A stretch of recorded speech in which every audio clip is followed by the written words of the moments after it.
ಶಿಡ್ಲಘಟ್ಟ ತಾಲೂಕಿನ ತುಮ್ಮನಹಳ್ಳಿ ಗ್ರಾಮದ ಪುರಾತನ ಶ್ರೀ ಆಂಜನೇಯ ಸ್ವಾಮಿ ದೇವಾಲಯದ ಜೀರ್ಣೋದ್ಧಾರ ಹಾಗೂ ಪುನರ್ ಪ್ರತಿಷ್ಠಾಪನೆ ಮಹೋತ್ಸವ ಸಕಲ ಧಾರ್ಮಿಕ ವಿಧಿವಿಧಾನಗಳೊಂದಿಗೆ ಭಕ್ತಿಭಾವದಿಂದ ನೆರವೇರಿತು. ಹೋಮ, ಹವನ, ಗಣಪತಿ ಪೂಜೆ, ಕುಂಭಾಭಿಷೇಕ ಸೇರಿದಂತೆ ವಿವಿಧ ಧಾರ್ಮಿಕ ಕಾರ್ಯಗಳು ಶ್ರದ್ಧಾಭಕ್ತಿಯಿಂದ ಕೈಗೊಂಡು ನೂರಾರು ಭಕ್ತಾದಿಗಳು ಈ ಪವಿತ್ರ ಕ್ಷಣಕ್ಕೆ ಸಾಕ್ಷಿಯಾಗಿದ್ದರು. ಶ್ರೀ ಆಂಜನೇಯ ಸ್ವಾಮಿಯ ಭಕ್ತರು ಹಾಗೂ ಸಮಾಜ ಸೇವಕ ಕಾಂಗ್ರೆಸ್ ಮುಖಂಡ ಪುಟ್ಟು ಆಂಜನಪ್ಪ ದೇವಾಲಯಕ್ಕೆ ಭೇಟಿ ನೀಡಿ ದೇವರ ದರ್ಶನ ಪಡೆದು ಮಾತನಾಡಿದ ಅವರು, ಪುರಾತನ ಕಾಲದಿಂದಲೂ ಪ್ರಸಿದ್ಧಿ ಪಡೆದ ಈ ದೇವಾಲಯದ ಜೀರ್ಣೋದ್ಧಾರ ಹಾಗೂ ಪುನರ್ ಪ್ರತಿಷ್ಠಾಪನೆ ಭಕ್ತರ ಶ್ರದ್ಧೆ ಮತ್ತು ದೇವರ ಕೃಪೆಯಿಂದ ಸಾಧ್ಯವಾಗಿದೆ. ದೇವರ ಆಶೀರ್ವಾದದಿಂದ ಈ ಭಾಗದಲ್ಲಿ ಉತ್ತಮ ಬೆಳೆ ಬೆಳೆಯಲಿ, ರೈತಾಪಿ ವರ್ಗ ಸುಖ, ಶಾಂತಿ ಹಾಗೂ ಆರೋಗ್ಯದೊಂದಿಗೆ ವಾಸಿಸುತ್ತಿರಲಿ ಎಂದು ಶುಭ ಹಾರೈಸಿದರು. ತಿಪ್ಪೇನಹಳ್ಳಿ ಗ್ರಾಮದಲ್ಲಿ ಪುರಾತನ ಪ್ರಸಿದ್ಧ ಆಂಜನೇಯ ಸ್ವಾಮಿ ದೇವಸ್ಥಾನ ಪುನರ್ ನಿರ್ಮಾಣ ಕಾರ್ಯ ಸಂಪೂರ್ಣವಾಗಿ ಪುನರ್ ಪ್ರತಿಷ್ಠಾಪನೆ ಇವತ್ತು ಸಹ ಆಗ್ತಾ ಇರೋಂಥದ್ದು. ಈ ಶುಭ ಗಳಿಗೆಯಲ್ಲಿ ದೇವರ ಮೂರ್ತಿನ ಪ್ರತಿಷ್ಠಾಪನೆ ಮಾಡಿ ಅದಕ್ಕೆ ಭವ್ಯವಾದಂಥ ಒಂದು ದೇವಸ್ಥಾನ ನಿರ್ಮಾಣ ಮಾಡಿ ಕಲ್ಲಿನ ಕಟ್ಟಡದಲ್ಲಿ ಈ ಒಂದು ಧಾರ್ಮಿಕ ಕಾರ್ಯಕ್ರಮ ಇಲ್ಲಿ ನಡೀತಾ ಇರೋಂಥದ್ದು. ಎಲ್ಲ ಸುತ್ತಮುತ್ತಲ ಗ್ರಾಮಸ್ಥರು, ಊರಿನ ಎಲ್ಲ ಹಿರಿಯರು ಸೇರಿ ದೇವಸ್ಥಾನನ ಬಹಳ ಅಚ್ಚುಕಟ್ಟಾಗಿ ನಿರ್ಮಾಣ ಮಾಡಿ ಇವತ್ತು ಸಾರ್ವಜನಿಕರಿಗೆ ಸಮರ್ಪಣೆಯಾಗಿ ದೇವರ ದರ್ಶನಕ್ಕೆ ಅವಕಾಶ ಮಾಡಿಕೊಟ್ಟಿರ್ತಾರೆ. ಆ ನಿಟ್ಟಿನಲ್ಲಿ ಇವತ್ತೊಂದು ದಿನ ನಮ್ಮ ಮಾಜಿ ಸಚಿವರು ವಿ ಮುನಿಯಪ್ಪನವರು ಆದಿಯಾಗಿ ಅನೇಕ ಮುಖಂಡರುಗಳು ಬಂದು ಇಲ್ಲಿ ದೇವರ ದರ್ಶನ ಪಡ್ಕೊಂಡು ನಮ್ಮೆಲ್ಲ ಸಮಸ್ಯೆಗಳಿಗೂ ಆ ಆ್ಯಪ್ನಲ್ಲಿ ಕೇಳಿಕೊಂಡು ಮುಂದಿನ ದಿನಗಳಲ್ಲಿ ಎಲ್ರಿಗೂ ಒಳ್ಳೇದಾಗಲಿ, ರೈತರಿಗೆ ಒಳ್ಳೆ ಮಳೆ ಆಗುತ್ತದ್ದು, ಬೆಳೆ ಆಗಲಿ, ಅವ್ರಿಗೆ ಒಳ್ಳೆ ಬೆಲೆ ಸಿಗಲಿ, ಮತ್ತು ಎಲ್ಲ ವ್ಯಾಪಾರ ಎಲ್ಲ ಕೆಲಸ ಕಾರ್ಯಗಳು ಕೈಗೂಡಲಿ, ಎಲ್ಲರ ಕುಟುಂಬಗಳಲ್ಲೂ ಸಹ ಸಂತಸ ಮನೆ ಮಾಡಿ ಆ ಸ್ವಾಮಿ ಅಭಯ ಆಂಜನೇಯ ಸ್ವಾಮಿ ಎಲ್ರಿಗೂ ಸಹ ಬೆನ್ನಿಗೆ ನಿಂತು ಆಶೀರ್ವದಿಸಲಿ ಅಂತೇಳಿ ನಮ್ಮೆಲ್ಲರಿಗೂ ಸಹ ಶುಭ ಹಾರೈಸ್ತೀವಿ. ತುಮ್ಮನಹಳ್ಳಿ ಶ್ರೀ ಆಂಜನೇಯ ಸ್ವಾಮಿ ದೇವಾಲಯವು ಸಾವಿರಾರು ವರ್ಷಗಳ ಇತಿಹಾಸ ಹೊಂದಿದ್ದು ಈ ಭಾಗದ ಭಕ್ತರಲ್ಲಿ ಅಪಾರ ಭಕ್ತಿ ಮೂಡಿಸಿದೆ. ತಿಪ್ಪೇನಹಳ್ಳಿಯ ಗ್ರಾಮದ ಮೂಲ ದೇವರಾದ ಆಂಜನೇಯ ಸ್ವಾಮಿ ಕೆಲವು ಶತಮಾನಗಳ ಹಿಂದೆ ಕಳ್ಳರಿಂದ ಕದ್ದೊಯ್ಯಲು ಪ್ರಯತ್ನಿಸಿದಾಗ ಗಡಿ ಭಾಗದಲ್ಲಿ ಕಳ್ಳರಿಗೆ ಕಣ್ಣು ಕಾಣದೆ ಅಲ್ಲೇ ಸಾವನ್ನಪ್ಪಿರುತ್ತಾರೆ. ದೇವರ ಮೂರ್ತಿ ಆ ಜಾಗದಲ್ಲಿ ಪ್ರತಿಷ್ಠಾಪನೆ ಮಾಡಲಾಗಿದೆ ಎಂದು ಇತಿಹಾಸ ಪುಟಗಳಲ್ಲಿ ದಾಖಲಾಗಿದೆ ಎಂದು ಅರ್ಚಕ ಪದ್ಮನಾಭ್ ತಿಳಿಸಿದರು. ದೇವಾಲಯದ ಕಟ್ಟಡವು ಭಕ್ತಿಗಳ ದಾನದಿಂದ ಕಲ್ಲಿನ ನಿರ್ಮಾಣದಲ್ಲಿ ಅಚ್ಚುಕಟ್ಟಾಗಿ ತಯಾರಾಗಿ ಪುನಃ ಪ್ರತಿಷ್ಠಾಪನೆಗೆ ಸಿದ್ಧಗೊಂಡಿದೆ. ದೇವಾಲಯದಲ್ಲಿ ಪ್ರಾರ್ಥಿಸಿದವರು ಬೇಡಿದ ವರವನ್ನು ಪಡೆಯುವ ಪ್ರತ್ಯಕ್ಷ ದೈವ ಎಂಬ ಖ್ಯಾತಿಯ ಕಾರಣ ಭಕ್ತ ಸಂದಣಿ ದಿನೇ ದಿನೇ ಹೆಚ್ಚಾಗುತ್ತಿದೆ. ಕೆಎಂಎಫ್ ನಿರ್ದೇಶಕ ಶ್ರೀನಿವಾಸ ರಾಮಯ್ಯ ದೇವರ ದರ್ಶನ ಪಡೆದು ದೇವಾಲಯದ ಪೌರಾಣಿಕ ಮಹತ್ವವನ್ನು ವಿವರಿಸಿದರು. ಏನಿವತ್ತು ಒಂದು ವಿಶಿಷ್ಟವಾದ ದೇವಸ್ಥಾನ, ಯಾಕಂದರೆ ಇದು ತಿಪ್ಪೇನಹಳ್ಳಿ ಗಡಿ ಭಾಗದಲ್ಲಿ ಏನು ಒಂದು ಪ್ರಾಂಗಣ ಇದೆ, ಅದು ಗಡಿ ಭಾಗದಲ್ಲಿದೆ. ಮತ್ತು ದೇವಸ್ಥಾನ ಪೂರ್ತಿ ಸ್ವರ್ಕಾಲಹಳ್ಳಿ ಭಾಗದಲ್ಲಿ. ಇದು ಪುರಾತನವಾಗ ಒಂದು ಕಥೆ ಇದೆ. ಆ ಕಥೆ ಬಗ್ಗೆ ಹೇಳೋದು ಬೇಡ. ಅದು ಇವತ್ತು ತಿಪ್ಪೇನಹಳ್ಳಿ ಗ್ರಾಮದವ್ರು ಇರಲಿ ಅಥವಾ ತುಮ್ಮನಹಳ್ಳಿ ಗ್ರಾಮದವ್ರು ಇವರೆಲ್ಲ ಒಟ್ಟಿಗೆ ಸೇರಿ ಈ ಒಂದು ದೇವಸ್ಥಾನ ನಿರ್ಮಾಣನ, ತುಂಬ ಪುರಾತನವಾದ ದೇವಸ್ಥಾನ ಅಭಯಾಂಜನೇಯ ಸ್ವಾಮಿ ದೇವಸ್ಥಾನನ ಇವತ್ತು ನಿರ್ಮಾಣ ಮಾಡಿದ್ದಾರೆ.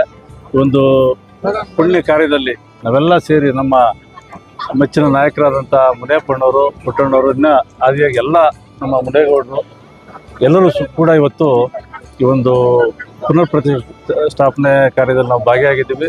ಭಗವಂತ ನಮ್ಮೆಲ್ಲರಿಗೂ ಎಲ್ಲ ಜನತೆ ಕೂಡ ಒಳ್ಳೇದು ಮಾಡಲಿ ಅಂತ ಈ ಸಂದರ್ಭ ನಾನು ಹಾರೈಸ್ತೀನಿ. ಭಕ್ತಾದಿಗಳಿಗೆ ಅನ್ನದಾಸೋಹ ಕಾರ್ಯಕ್ರಮ ಆಯೋಜಿಸಲಾಗಿದ್ದು ಇದರಿಂದ ಸುತ್ತಮುತ್ತಲಿನ ಗ್ರಾಮಸ್ಥರು ಹಾಗೂ ಭಕ್ತರು ದೇವರ ಪ್ರಸಾದ ಸ್ವೀಕರಿಸಿ ಪರಮಾನಂದಗೊಂಡರು.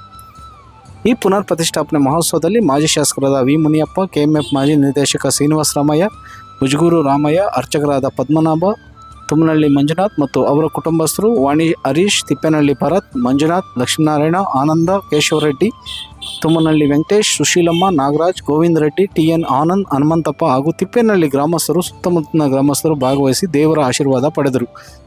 ವರದಿ ಗುರುಮಡುಗು ಲೋಕೇಶ್, ಕನ್ನಡ ಮೈತ್ರಿ ನ್ಯೂಸ್, ಶಿಡ್ಲಘಟ್ಟ. ಈ ದೇವಾಲಯ ಮೊದಲಿಗೆ ಶ್ರೀ ಆಂಜನೇಯ ಸ್ವಾಮಿ ತಿಪ್ಪೇನಹಳ್ಳಿಯಲ್ಲಿ ನೆಲೆಸಿರ್ತಕ್ಕಂಥ ಮಹಾನುಭಾವ. ಯಾವುದೋ ಊರಿನವರು ರಾತ್ರೋರಾತ್ರಿ ಇದನ್ನು ಕಳ್ಳತನ ಮಾಡಿಕೊಂಡು ಇಲ್ಲಿಂದ ಬೇರೆ ಊರಿಗೆ ತೊಗೊಂಡು ಹೋಗಬೇಕು ಅಂತ ಎತ್ತಿನ ಗಾಡಿಯಲ್ಲಿ ತೊಗೊಂಡು ಹೋಗ್ತಾ ಇರಬೇಕಾದ್ರೆ ಈ ಒಂದು ಜಾಗಕ್ಕೆ ಬಂದ ತಕ್ಷಣ ಆ ಒಂದು ಬಂಡಿ ಮತ್ತು ಎತ್ತುಗಳು ಅಲ್ಲೇ ಬಿದ್ದು ಮತ್ತು ಈ ಆಂಜನೇಯ ಸ್ವಾಮಿ ವಿಗ್ರಹ ಕೂಡ ಇಲ್ಲೇ ಬಿದ್ದಿರುತ್ತದೆ. ಈ ಒಂದು ತಿಪ್ಪೇನಹಳ್ಳಿಯ ಗಡಿ ಕೊನೆ ಭಾಗದಲ್ಲಿ ಈ ಗರ್ಭಗುಡಿ ಏನು ಹೊಸಲಿದೆ, ಇದು ತಿಪ್ಪೇನಹಳ್ಳಿಯ ಗಡಿ. ನಂತರ ಇರುವಂತಹ ಮುಂದಿನ ಮುಂಭಾಗ ಇದು ಸೊರಕಾಯನಹಳ್ಳಿಗೆ ಸೇರಿರ್ತಕ್ಕಂತಹದ್ದು. ಇಂತಹ ಒಂದು ಅದೇ ತಿಪ್ಪೇನಹಳ್ಳಿಯ ಸಹರದ್ದಿನಲ್ಲೇ ಬಂದು ಈ ಮಹಾನುಭಾವ ಇಲ್ಲಿ ನೆಲೆಸಿರತಕ್ಕಂಥದ್ದು ಬಹಳ ವಿಶೇಷವಾಗಿರ್ತಕ್ಕಂಥದ್ದು. ಅಷ್ಟೇ ಅಲ್ಲದೆ ಈ ಒಂದು ಸುತ್ತಮುತ್ತಲಿನ ಗ್ರಾಮಸ್ಥರು ಆಗ ಈ ದೇವಾಲಯವನ್ನ ಬಹಳ ಸಿಂಪಲ್ ಆಗಿ ಒಂದು ಹಳೆ ಕಾಲದ ರೀತಿಯಲ್ಲಿ ಕಟ್ಟಿ ಬಹಳಷ್ಟು ವಿಜೃಂಭಣೆಯಿಂದ ನಡೀತಾ ಇತ್ತು. ಈ ದೇವರಲ್ಲಿರುವಂತ ಭಕ್ತಿ ಎಂತಹುದು ಅಂತಂದ್ರೆ ಇಂದಿನ ಪುರಾತನ ಕಾಲದಿಂದಲೂ ಸಹ ಈ ಒಂದು ಸುತ್ತಮುತ್ತಲಿನ ಗ್ರಾಮಸ್ಥರು ಯಾವುದೇ ಒಂದು ಮದುವೆ ಕಾರ್ಯ, ಒಂದು ಹೆಣ್ಣನ್ನು ನೋಡ್ಬೇಕಾದ್ರೆ ಅಥವಾ ಒಂದು ಬೋರ್ವೆಲ್ ಹಾಕ್ಬೇಕಾದ್ರೆ ಎಲ್ಲಾ ವಿಧದಲ್ಲೂ ಈ ಭಗವಂತನ ಹತ್ರ ಬಂದು ಹೂವು ಕೊಟ್ರೆ ಮಾತ್ರ ಮುಂದಕ್ಕೆ ಹೋಗ್ತಾ ಇದ್ರು, ಇಲ್ಲ ಅಂದ್ರೆ ಹೋಗ್ತಾ ಇರ್ಲಿಲ್ಲ. ಯಾರಾದ್ರೂ ಒಂದು ವೇಳೆ ಈ ಭಗವಂತನನ್ನ ಒಂದು ಹೂವು ಕೊಡ್ಲಿಲ್ಲ ಅಂದ್ರೂ ಕೂಡ ಮುಂದುವರೆದಿದ್ದ ಪಕ್ಷದಲ್ಲಿ ಬಹಳಷ್ಟು ಕಷ್ಟಗಳನ್ನು ಅನುಭವಿಸಿದ್ದಾರೆ. ಅದನ್ನ ಪ್ರತ್ಯಕ್ಷವಾಗಿ ಪರೋಕ್ಷವಾಗಿ ನಾವು ನೋಡಿರ್ತಕ್ಕಂತಹದ್ದು.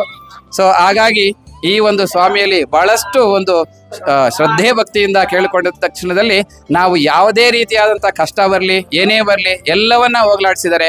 ಅದನ್ನ ನಾನೂ ಕೂಡ ಸ್ವಯಂವಾಗಿ ನಾನು ಭಗವಂತನ ಹತ್ರ ನೋಡಿದ್ದೀನಿ ಆ ಸತ್ಯವನ್ನ. ಸುತ್ತಮುತ್ತಲ ಎಲ್ಲಾ ಗ್ರಾಮಸ್ಥರು ಕೂಡ ಬಹಳ ದೂರದ ಊರಿನಿಂದ ಬರ್ತಾರೆ ಇಲ್ಲಿಗೆ. ಆ ಭಗವಂತನಲ್ಲಿ ತಮ್ಮಲ್ಲಿರುವಂತ ಕೋರಿಕೆಯನ್ನ ಇಟ್ಟು ಮತ್ತೆ ಕೆಲವೇ ದಿನಗಳಲ್ಲಿ ನಮ್ಮ ಕೋರಿಕೆ ಈಡೇರಿದೆ.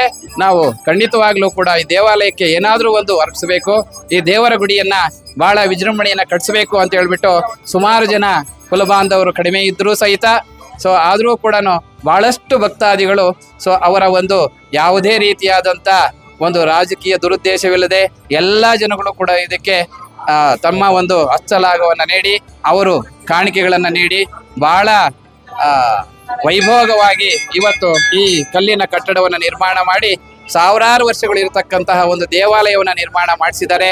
ಸೊ ಇವತ್ತು ಈ ಆಂಜನೇಯ ಸ್ವಾಮಿಗೆ ಪುನರ್ ಪ್ರತಿಷ್ಠಾಪನಾ ಮಹೋತ್ಸವನ್ನ ಬಹಳ ವಿಜೃಂಭಣೆಯಿಂದ ಭಕ್ತಾದಿಗಳು ಬಹಳ ಶ್ರದ್ಧಾಭಕ್ತಿಯಿಂದ ನೆರವೇರಿಸಿಕೊಟ್ಟಿದ್ದಾರೆ.